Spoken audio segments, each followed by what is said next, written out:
वक्त के बचाने जे करे दस्तार का आग में दस्तार जो शेर तजवीदुल कुरान में जलसवा कुरान जो ऐं नबी जे शान जो तालिबन जी खुशी वारे शेर में सुभान अल्लाह चंदो त अल्लाह को तव्हांजा बचा आलिम थींदा।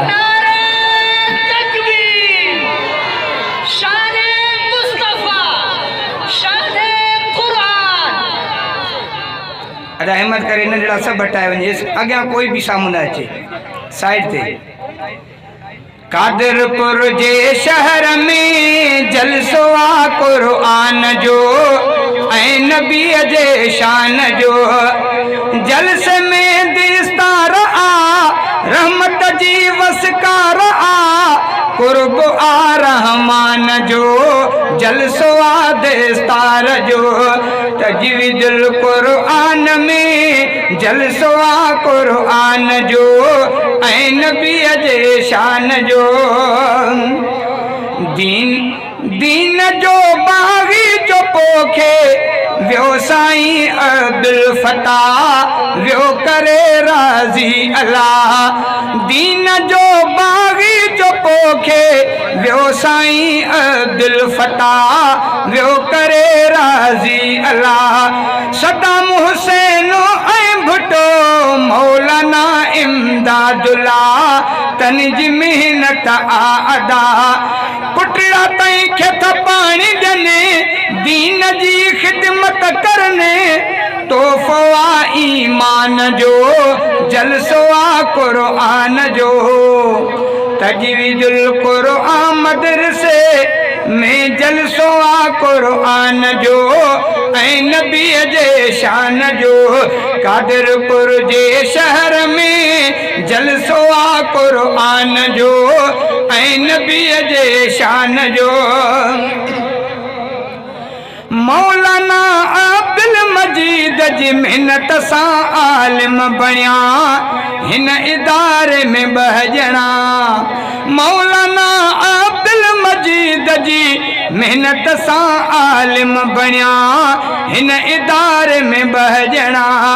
मोहम्मद अफजल सुंदराणी नूरुल्ला भुट्टो वणिया आलिम सब मोती मणिया मोहम्मद अफजल सुंदराणी नूरुल्ला भुट्टो वणिया आलिम सब मोती मणिया दर्स गाहूं दीन जूं क्यों संवारन जिंदगियूं आ इल्म आली शान जो जलसवा कुरान जो कादरपुर जे शहर में तजवीदुल कुरान में जलसो अज कुरान जो ऐं नबी जे शान जो मंसूर मोहसिन ऐं हफीज अनसवा भागन भरियो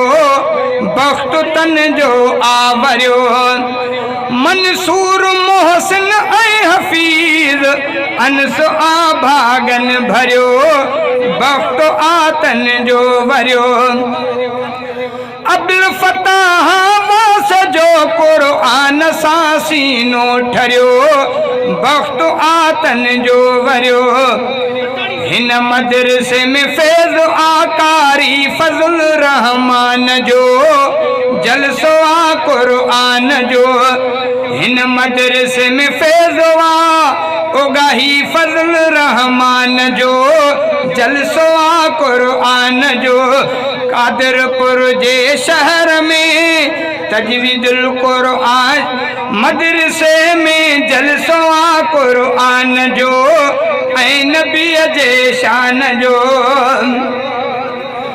ताहिर चाचड़ ऐं अली मोहम्मद संघड़ा आ शेर लिखियो धनी बख्श चाचड़ आ चयो मज़ो अचे त सुभान अल्लाह कयो ताहिर चाचड़ ऐं अली मोहम्मद संघड़ा आ शेर लिखियो धनी बख्श चाचड़ आ चयो हाफ़िज़न ऐं आलिमन खे रब ॾिनो आ मर्तबो आलिमन जो क़दुरु कयो हाफ़िज़न ऐं आलमन खे रब ॾिनो आ मरतबो आलमन जो क़दुरु कयो कादरपुर जे शहर में तजवीदुल क़ुरआन मदरसे में जलसो आ क़ुरआन जो ऐं नबीअ जे शान जो जलसे में दिस्तार आ